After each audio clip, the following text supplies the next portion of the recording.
And it is time now for Media Watch with Emma James. And Emma, we're going to start off this evening with that story, Super Tuesday coming up tomorrow. Some new controversies for Donald Trump.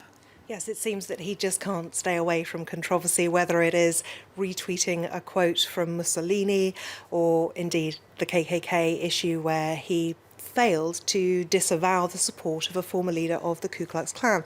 And talking about that, I mean, what he originally said was that it would be very unfair to disavow them and David Duke, the former leader, until I do research on them, which seems an incredible thing to say. The KKK, after all, are perfecally well known. Yes.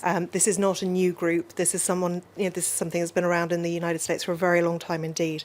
Now, his inability to make clear his stance on this has really poured more confusion onto this, because in the past he's disavowed the KKK support, and indeed he did so on Friday.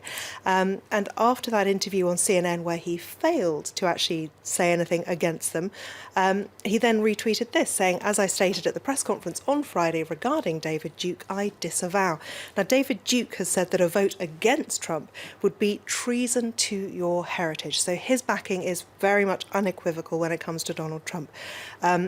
Obviously, when it comes to accepting his support, Donald Trump is not quite so clear-headed. And perhaps it is a question of not wanting to upset those people who perhaps have racist views of their own. Now, the reactions on Twitter, as you can imagine, are fairly shocked, and not least because tonight he's come out and said that the reason he didn't answer those questions on CNN was because he had a lousy earpiece and he couldn't hear properly. This Twitter user says, "Trump blames earpiece on KKK answer. When question about racism coming through earpiece hit all the racism in his brain, it caused feedback." Trump attacks Muslims, Mexicans, women, Apple, the Pope, but needs to do research before criticising the KKK, is one point made here on Twitter.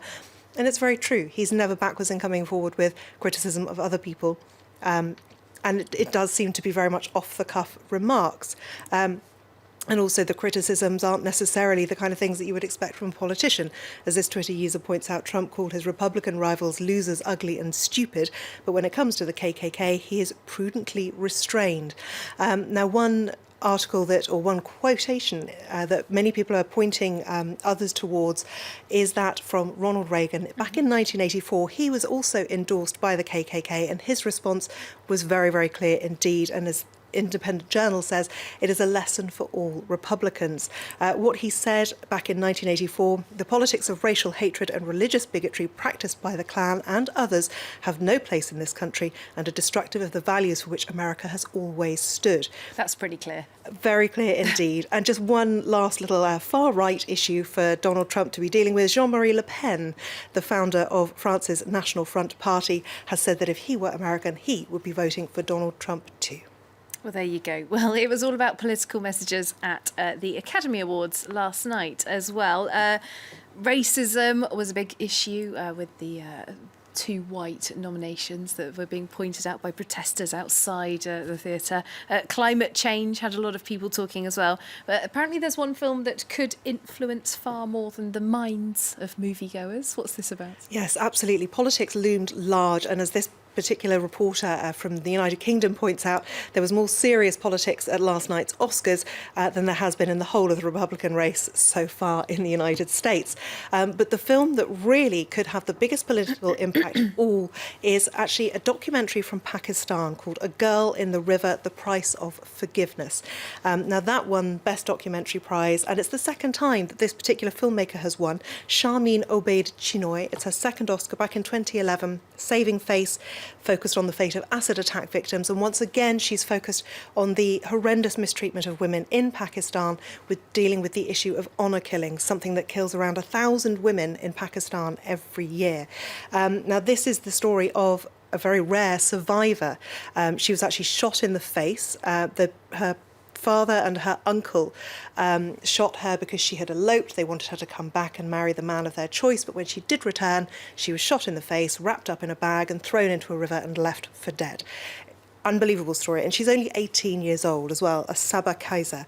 Now, since the Oscar nod, there has been a great deal of talk about this, including from the Pakistani Prime Minister Nawaz Sharif, who has said that he will close loopholes in the law that allow people who carry out honour killings to basically get off scot-free.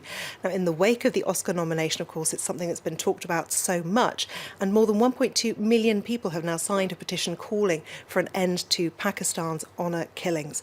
It is something that many, many people are talking about.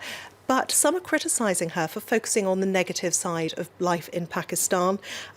Many, though, supporting her. This particular Twitter user says the people who are crying over her winning an Oscar can go make a documentary on positive image of Pakistan and try to win an Oscar. Unfortunately, documentaries do often shine light on the more negative aspects of our world, don't they? And a very interesting issue brought to light there. Thanks very much, Emma James with MediaWatch for this evening.